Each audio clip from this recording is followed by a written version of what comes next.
A police report gives us a glimpse into the relationship of a missing woman and her boyfriend. What that report reveals about the days leading up to Gabby Petito's disappearance. The Legacy fire is the latest example of why Phragmites and fire are a dangerous combination. What can be done about this invasive species that continues to take over the state? It was nice today, but tomorrow, elevated fire concerns here across the state. How long this threat will last and the timing of a major cool down. The only reason why I'm speaking out is so that no other family member has to go through what I've gone through. It was one of the state's most notorious murder cases. Now family of the victim say the death penalty should be abolished. And hundreds of thousands of Utahns haven't gotten the COVID-19 vaccine. And after a massive survey, we find out their reasons why. Live from Utah's news leader, Fox 13 News at 9 starts right now. Tonight, Fox 13 News has confirmed another new development in the case of missing 22-year-old Gabby Petito. We've reported the last place Gabby was seen alive was at a Salt Lake City hotel on August 24th. We can now tell you a family spokesperson says it was the Fairfield Inn and Suites on Admiral Byrd Road, just west of the Salt Lake City International Airport. That's right. Fox 13 News did go to the hotel this evening, where staff would not speak to us on camera, but did say the FBI and police officers have visited the hotel recently, and Gabby stayed there for more than a day. Meanwhile, the search for Gabby is now focusing on Wyoming, where she and Brian allegedly were when she last spoke to her mother. Her stepfather is there now and spoke to Fox News earlier today about the efforts to find Gabby. Well, right now, the police are doing everything they can, and that's all we can rely on right now is that all these law enforcement agencies are working together collectively, and they are doing their best to find out what happened, where she is. Tonight, we're also learning more about an interaction Gabby and Brian Laundrie had with Moab police. A police report indicates that it happened on August 12th. A bystander saw an altercation between the two and then called police. Fox 13's John Franke explains what's inside that police report. The report is 4 pages long. No criminal charges were filed through this, but it gives us a glimpse into the couple's relationship in the days before Gabby vanished. This is the police report. 2 officers responded to what's described as a domestic problem near the Moonflower Co-op in downtown Moab.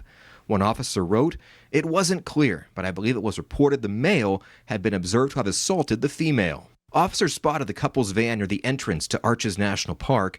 They were clocked driving 30 miles per hour over the speed limit. When the couple stopped, an argument took place. One officer wrote, "The male tried to create distance by telling Gabby to go take a walk and calm down. She didn't want to be separated from the male and began slapping him. He grabbed her face and pushed her back." The other officer who interviewed Brian wrote, "Brian said Gabrielle, thinking he was going to leave her in Moab without a ride, went to slap him. As Gabrielle started to swing, Brian pushed her away to avoid the slap." They also described Gabby's demeanor, saying at no point did Gabby stop crying, breathing heavily, or compose a sentence without needing to wipe away tears. They added, Brian did not show any signs he may be a victim of battered boyfriend syndrome. The officers helped Brian get a hotel room for the night. Gabby took the van. Officers described the incident as a mental health crisis and not domestic assault. The police report indicates there is body camera footage of the interaction officers had with the couple. We have filed a public records request for that video. In the studio, John Franke, Fox 13 News, Utah. And new tonight, the Grand County Sheriff's Office is telling Fox News they are not ruling anything out when it comes to a possible connection between the disappearance of Gabby Petito and the double homicide of 2 women near Moab last month. Deputies have not yet identified a suspect in the murder of these 2 women and say they are investigating all possible leads. Stay with Fox 13 News as we continue to track the search for Gabby Petito. We have a crew on the way to Wyoming tonight, and we'll have continued coverage for you tomorrow on Fox 13 News on air and online. If you have seen Gabby or have any information that can help investigators, call 1-800-CALL-FBI. That's 1-800-225-5324. New at 9, we're now learning when hundreds of people who fled war-torn Afghanistan will arrive in Utah. The State Department confirms Utah can expect to resettle 765 Afghan refugees over the next few months.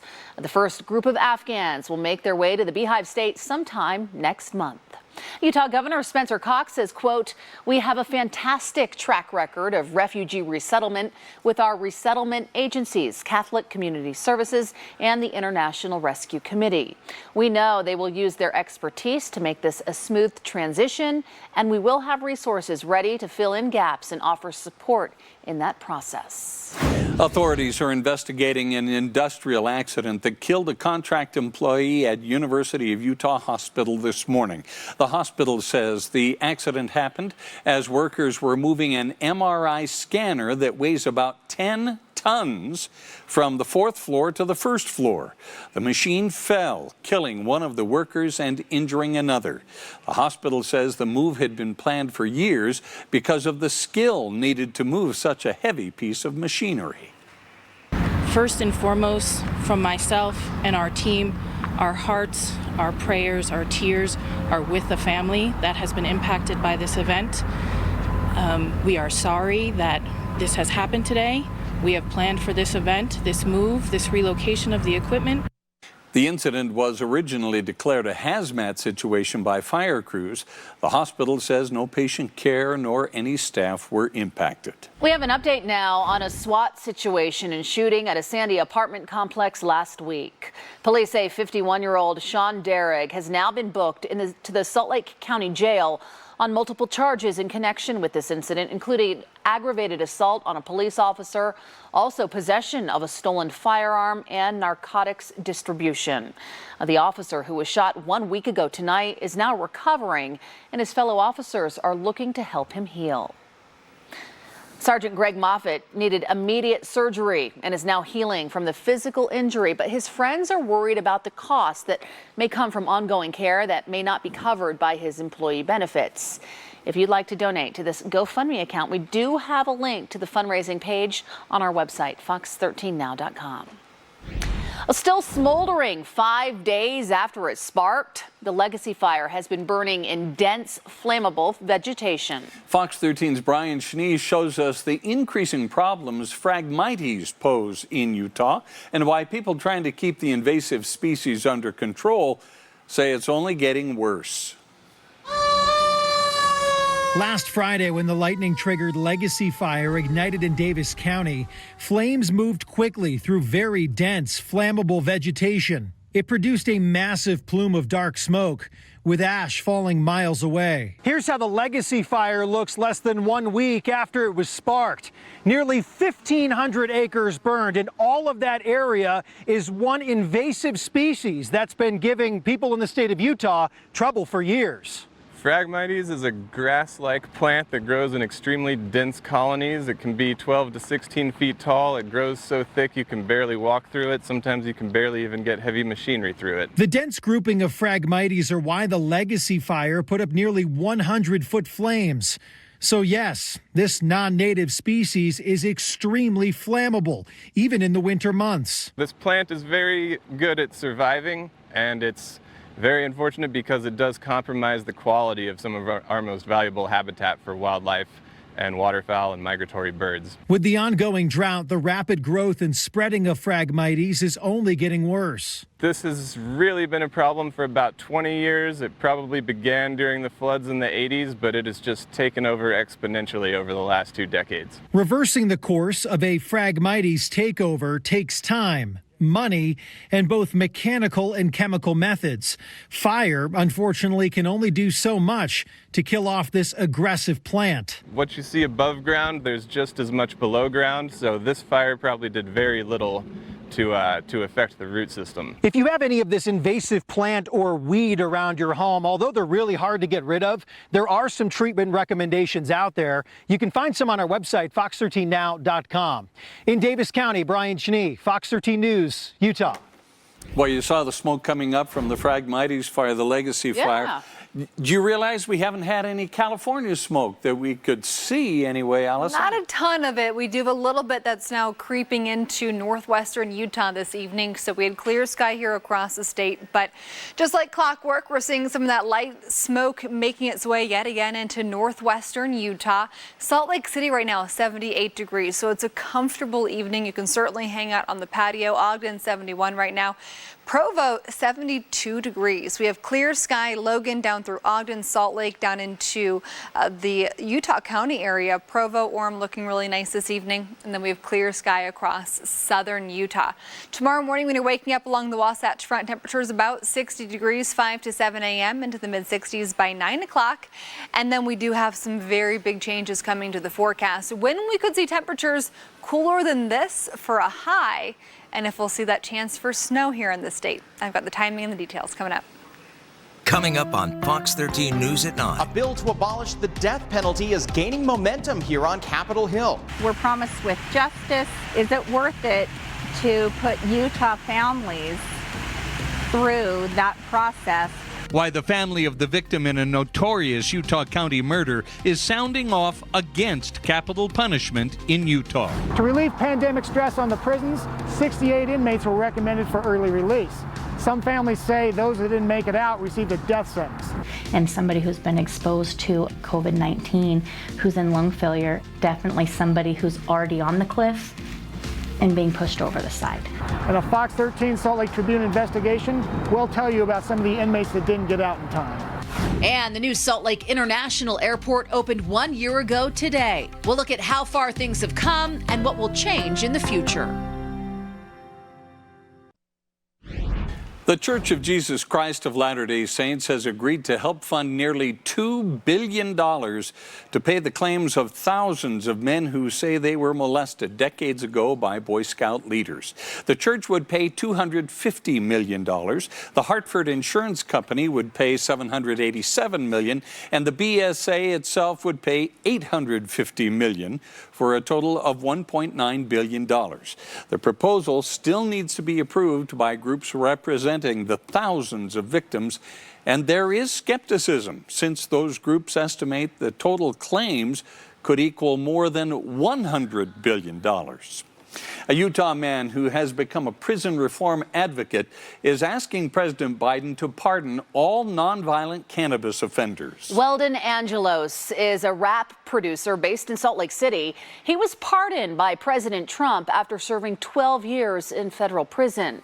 He's now formed a coalition of hip-hop stars, including Drake, Killer Mike, 2 Chainz, and many more, to send a letter asking for clemency for nonviolent cannabis offenders.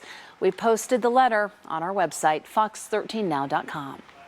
The Utah Department of Health is asking all parents whose school-aged children test positive for COVID-19 to participate in contact tracing. The department reports only about half of the school-aged cases in the last week being associated with a certain school because some parents are just not participating in that contact tracing. Public health needs either the school or parents to confirm where the child attends school and that they've been there. We could make a pretty high assumption that any children under the age of 18 who are school aged are likely school associated cases in the state of Utah, but we have to have that confirmation of the school. A spokesperson for the Utah Department of Health says health officials need to know the accurate case counts in schools so they can make safety decisions.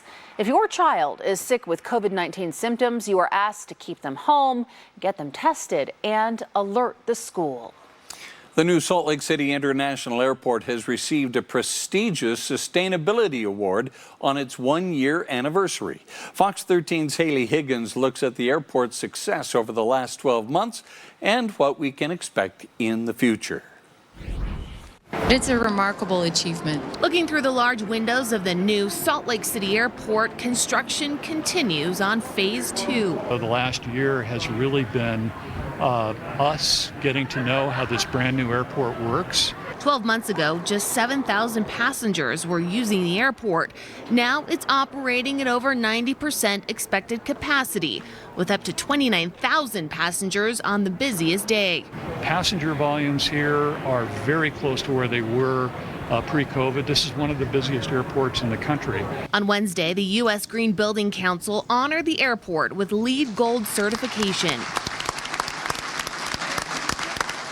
This isn't a surprise because our teams have been working intentionally for about a decade on making sure that we'd be standing here today celebrating this. The certification comes through emission reduction, energy and water conservation, and sustainability. The city estimates savings equivalent to taking nearly 4,000 vehicles off the road a year. There's nothing like it in the country. The airport's new layout faced criticism for a long tunnel walk under the runway to Concourse B. However, staff says that will be remedied in future construction phases that will open in 2023. Well, next month there will be a ceremony to put down the last beam in the newest concourse, and that is part of phase 2 of construction here at the airport. Reporting in Salt Lake City, Haley Higgins, Fox 13 News, Utah. Bob and I were just talking, kind of like marveling at the fact, I don't know if that's the right word, that it's marveling. halfway through the month of September already. Yeah. You know what? I just feel like the last year and a half has gone by so fast but so slow at the same time. Isn't that a weird feeling? It's a very weird feeling. I totally get you. Yeah. Okay, I'm glad. Does anybody else out there get me? Well, temperatures here today certainly didn't feel like mid-September. 89 was our high here in Salt Lake. This is above average. 90 in Provo today, 87 for Ogden, and St. George made it to 97. It'll be another warm day tomorrow. We've got clear sky though this evening, so when you wake up tomorrow morning here in Salt Lake City, regardless of where you're waking up in Logan, Ogden, Salt Lake, you're waking up in Harriman tomorrow morning, West Valley, Kearns, down into Lehigh, Provo, you're going to have mostly clear sky throughout the evening and fairly light wind. Now the wind will pick up tomorrow afternoon, so we have some more fire concerns. We'll get to that in just a second, but right now it is pretty calm for Salt Lake. Provo, Ogden, about 5 to 10 miles per hour. Noticeable breeze for Delta at about 20 miles per hour, but it is sure a gorgeous evening out there. A nice summer night, Deer Valley, Bald Mountain. We do have gorgeous stars on our camera facing down towards Jordanelle. You can see 40 off in the distance also. Nice view, so love that picture. Thank you so much to Deer Valley for that. Tomorrow morning in Salt Lake, it'll be about 60 degrees. So when you first wake up, if you are waking up in the mountains, you'll be in the 40s. But most of us here in the valleys will be about 60 degrees. By 10 a.m., we're into the 70s tomorrow. But let's talk about the rest of the overnight temperatures, because Provo 57 at 7 a.m., 60 degrees in Ogden at that time. Logan and Park City, you'll be in the 40s tomorrow morning. Evanston about 50 degrees at 7 a.m. And then tomorrow afternoon, our temperatures will be in the low 80s here along the Wasatch Front. So 5 p.m. tomorrow, 70s up in Park City, Evanston, Logan, 79 degrees at 5 p.m. It'll be a really nice day, but it will be windy. And so we'll see a bit of a breeze at times, especially across southern Utah. But this does bring us to an elevated fire outlook for tomorrow across most of the state. That does include parts of the Wasatch Front, including Salt Lake County, down towards the southern interchange, down towards Bluffdale, up towards I-80 Park City. So we just really need to be careful here across the state. We've done a great job for the most part this summer here in Utah, not starting those human-caused fires. There were some, but it could have been much worse. So let's continue the next couple of days to continue practicing all that safety that we've been using the last few months. Then we have some changes. Our upper level pattern certainly makes a shift on Monday, and we're going to see a big cool down for northern Utah. And also right now it looks like the chance for rain and snow will mostly be in the northern half of the state. But St. George, you will see a cool down next few days, mid-90s through Friday. Close to 90 for Saturday and Sunday, and then mid-80s for Monday in St. George. For Salt Lake City, we're in the 80s through the weekend. Then our cool down right now looks pretty potent. The cold front swings through. It's windy ahead of that on Sunday, and we see highs around 60 to 65 Monday and Tuesday. Let's talk more about that chance for rain and snow here across the region coming up later in the hour. We've got to talk about it. Allison, thank you. Still ahead, it was a wild hearing about COVID-19 vaccine mandates on Utah's Capitol Hill. What one lawmaker has to say after protesters cried out against it today.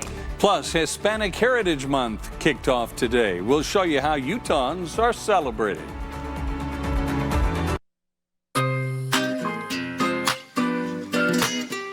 Love the music, don't you? I do, yes. Utahns kicked off National Hispanic Heritage Month today. From today, September 15th until October 15th, the U.S. will honor the cultures and contributions of the Hispanic and Latinx community. The head of the Suazo Business Center says a big part of Utah's growth is the Latino community. She says this event is important for them to understand that they add a lot to our state. I think what's important about Hispanic Heritage Month is also, I'm a first-generation immigrant. I also want my child and all of the children of immigrants to know what is their heritage and to be proud of that heritage. As we're seeing the growth in the demographics here in the state, a big part of that growth is the Latino community. And today's event came just the day after Support Latino Business Day. That's a rallying cry for local partners to celebrate the significant economic contributions Latino-owned businesses make to society. ¡Viva México! ¡Viva México! ¡Viva México! Utah's Mexican community started its Independence Day celebrations early with music, dance, and food to line up with the start of Hispanic Heritage Month today. On September 16th, 211 years ago, Mexico won independence from Spain. During that fight, Mexico took control of Spain's territories, including much of modern-day Utah. Roughly 462,000 residents of Hispanic and Latino descent live here in Utah now.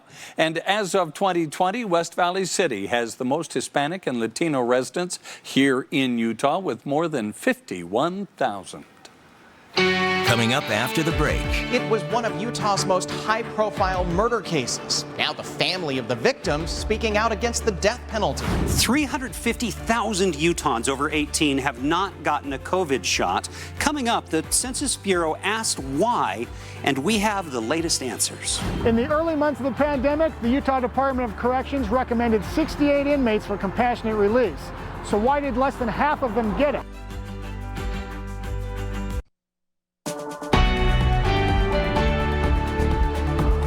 The sister of one of the victims of an infamous murder here in Utah is urging the Utah legislature to repeal the death penalty. She was on Capitol Hill today to meet with lawmakers. Fox 13's Ben Winslow was there.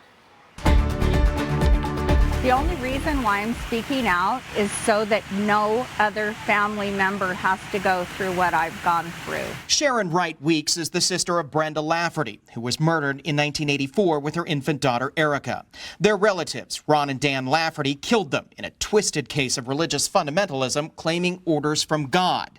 Dan Lafferty is serving life in prison. Ron Lafferty was sentenced to death. We're promised with justice. Weeks says initially she was in favor of the death penalty, but after decades of appeals, she's changed her mind. The notoriety of the crime and the spotlight on Ron Lafferty's pending execution also took its toll. He died of natural causes in 2019, still on death row. Brenda and Erica were dead. They were gone. And as a society, we are left behind with the person that took their life, and now what do we do with them? Wright is meeting with lawmakers to support a bill that repeals the death penalty and replaces it with a new 45 to life sentence, in addition to life without parole and 25 years to life in prison for aggravated murder.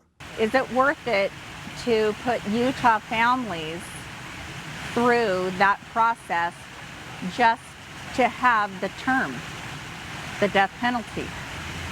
It is a life sentence without the possibility of parole. I guess you could say that, because for sure.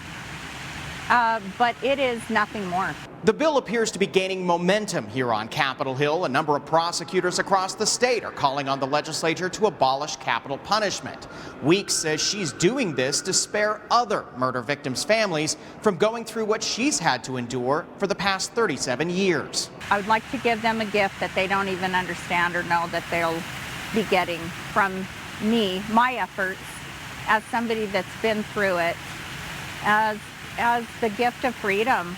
On the Hill, Ben Winslow, Fox 13 News, Utah.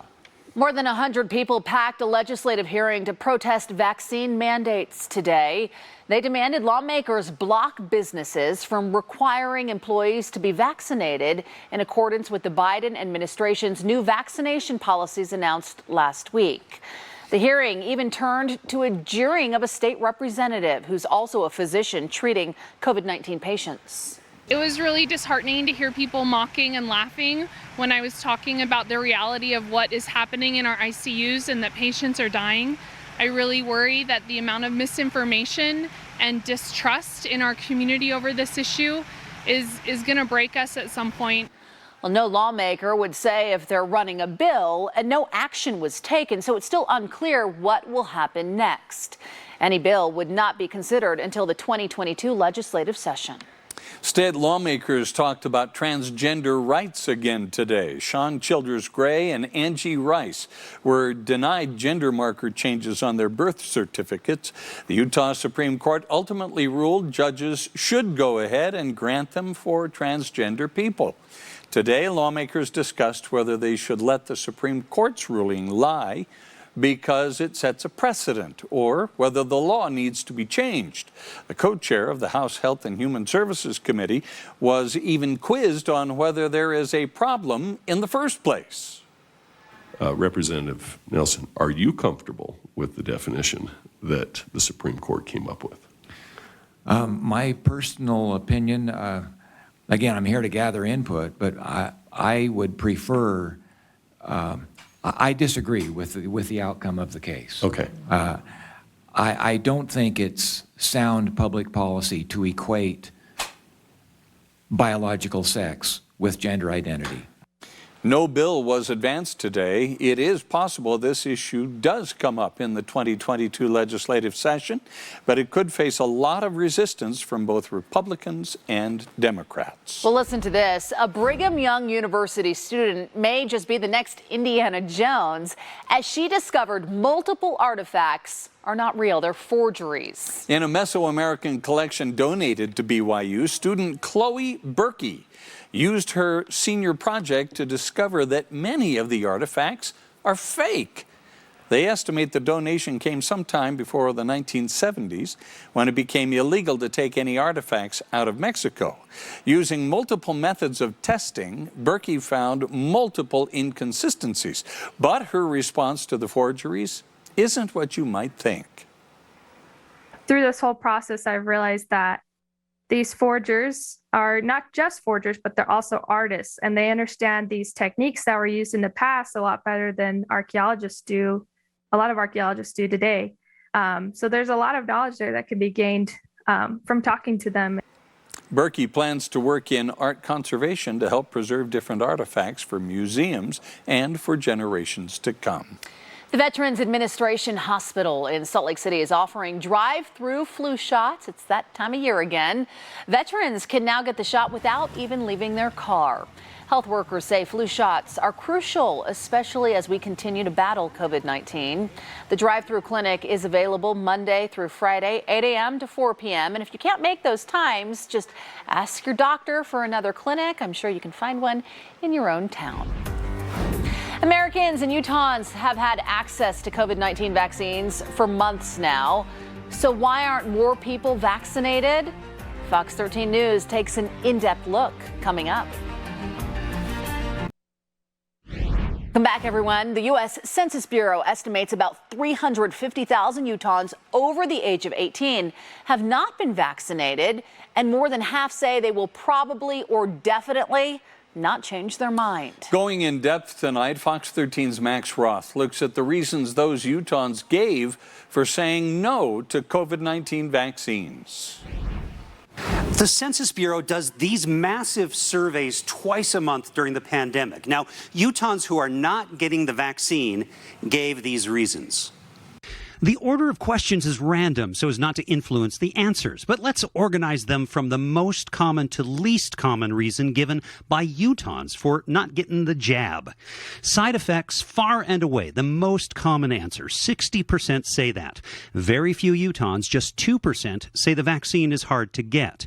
Now, respondents could give more than one reason. So when you look at this order, you can see some distinct clusters of answers that seem to fit categories. The top two answers are medical and health concerns. Worry about side effects stands out clearly, though wait and see for safety suggests a concern not related to any distrust or disbelief. The next group has two clear themes: distrust and disbelief. 2 about trust, not trusting that it's really safe and effective, and not trusting the government. And the next 3 are all about not believing in the seriousness of the pandemic or not thinking the vaccine will be helpful. The other 3 are all about access to the vaccine, and that is clearly not weighing on the minds of many Utahns compared to other concerns. This survey includes people who cannot get the vaccine for medical reasons. The American Medical Association published a study a few years ago saying close to 3% of American adults are immunocompromised. Now, online for this story, we have compared the reasons Utahns gave to those of the U.S. overall. In studio, Max Roth, Fox 13 News, Utah. Well, tracking a little bit of smoke across northern Utah this evening, but coming up, let's talk about our own chance for fires here across Utah, where we have those elevated concerns plus a major cool down. I'll have that timing. The Utah football team did not have a lot of great moments against BYU, but they may have found their new #1 running back. And we'll hear from BYU's Isaiah Heron on football, racial injustice, and why he's happy to be back at BYU. There were people who were extremely medically vulnerable, who were frail, who were elderly, who passed away. If they release someone early or release someone at all and that person goes and commits a crime, then you have a whole different news story. On Monday on Fox 13 News at 9, we told you how COVID-19 has killed 19 inmates in Utah's prisons. That investigation from Fox 13 News and the Salt Lake Tribune also discovered that Utah's prison system did not want all those prisoners. It asked another state agency to release some of those who eventually died. Here's Fox 13 News investigative reporter Nate Carlisle.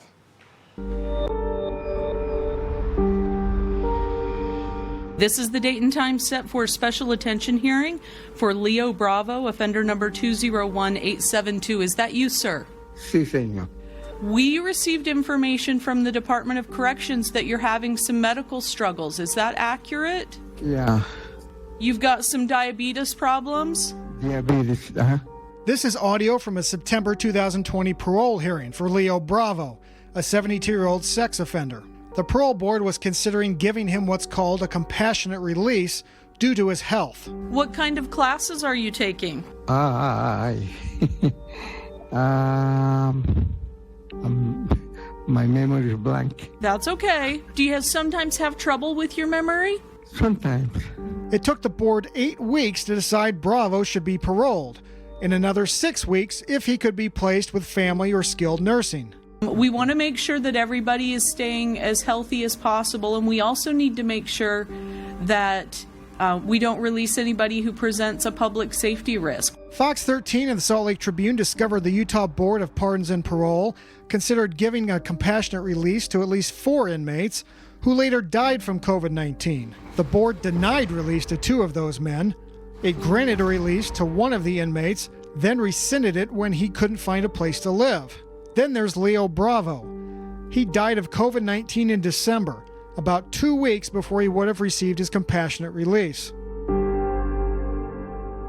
There were people who were extremely medically vulnerable, who were frail, who were elderly, who passed away. Sarah Wolovic is a lawyer with the ACLU of Utah who has been conducting her own inquiry into the pandemic deaths at the prisons. And this really begs the question of, was there no other way to keep the public safe when it came to these really medically vulnerable people? 2 state agencies govern Utah's prison inmates. The Department of Corrections operates the prisons. If offenders are eligible for parole, then the Utah Board of Pardons and Parole decides when they get it.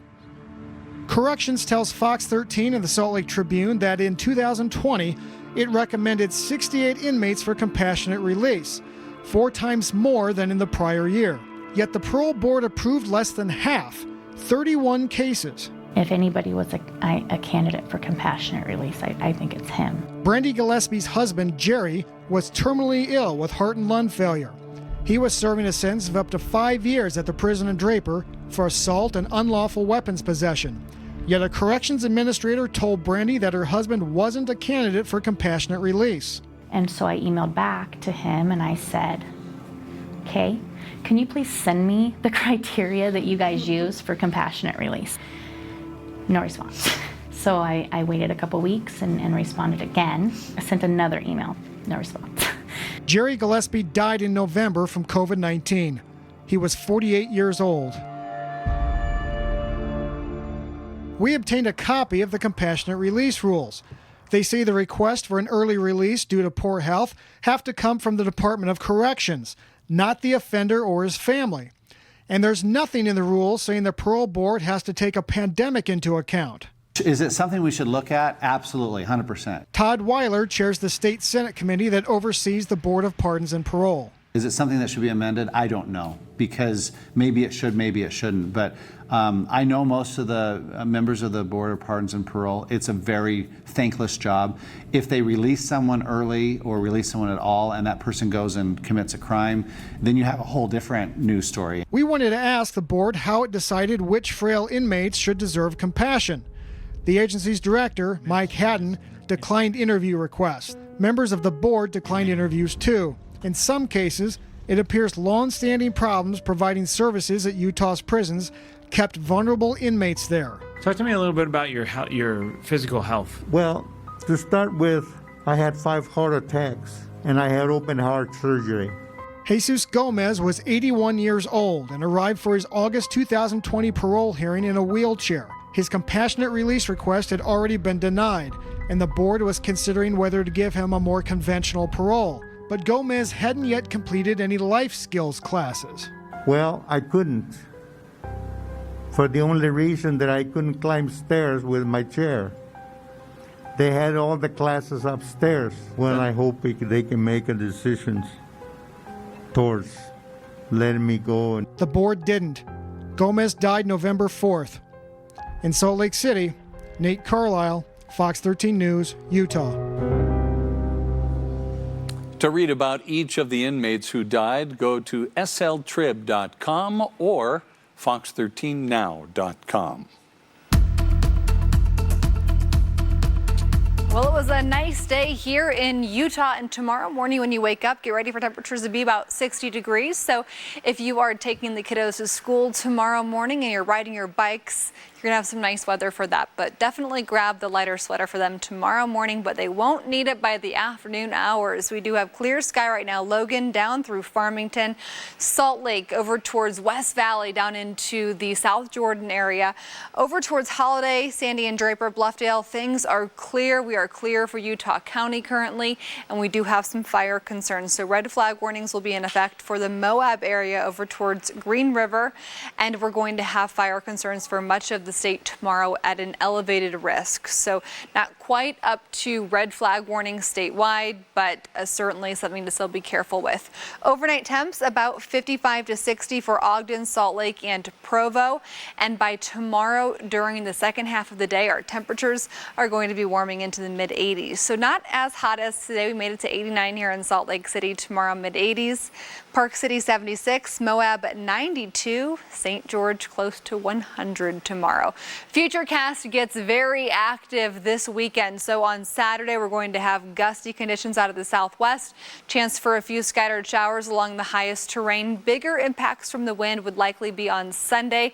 And then also take a look at this. Sunday evening, a cold front starts to enter northwestern Utah.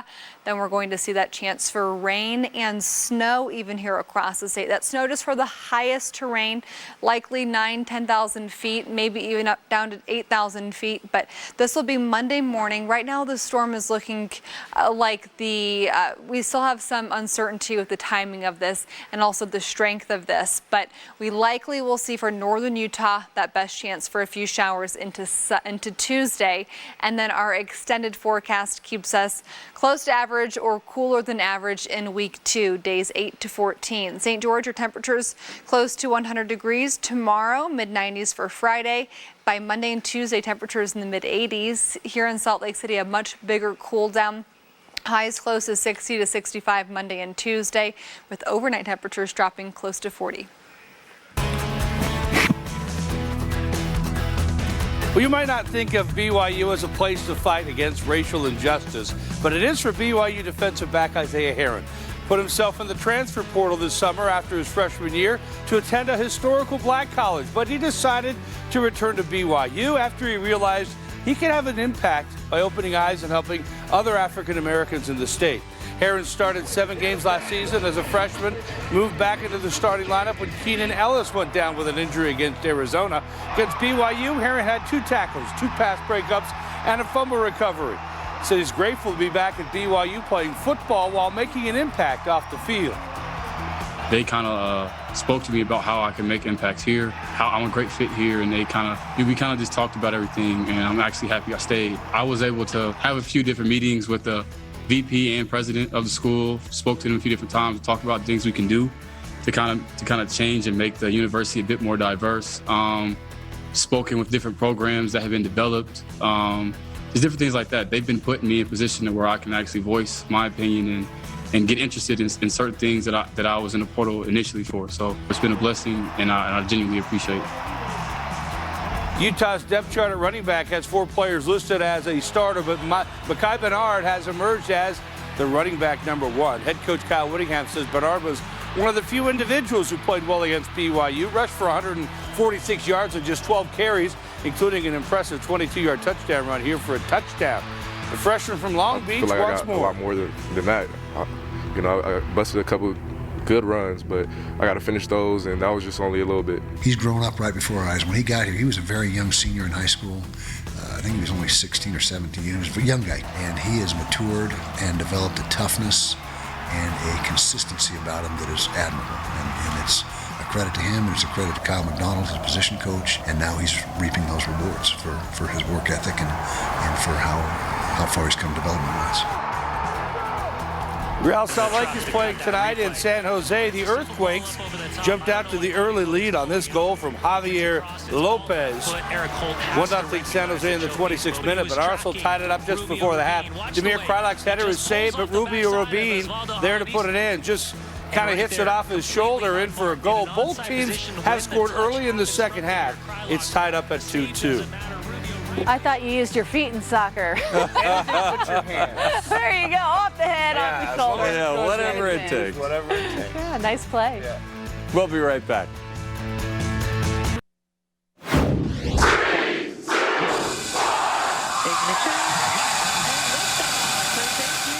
Oh, spectacular. Finally, it's history in the making in Florida as the first ever all-tourist space mission blasted off. The SpaceX Falcon 9 rocket roared into space tonight from the Kennedy Space Center. 4 passengers will spend 3 days in orbit at an altitude of 350 miles. That's 100 miles higher than the International Space Station. Wow. If all goes as planned, they'll return to Earth by splashing down off the coast of Florida on Saturday. Well, I hope it's a nice, gentle splash down. Oh, yeah, me too. Oh, my gosh. Oh, well, safe travels to them. What an adventure. Yeah, quick cast up next.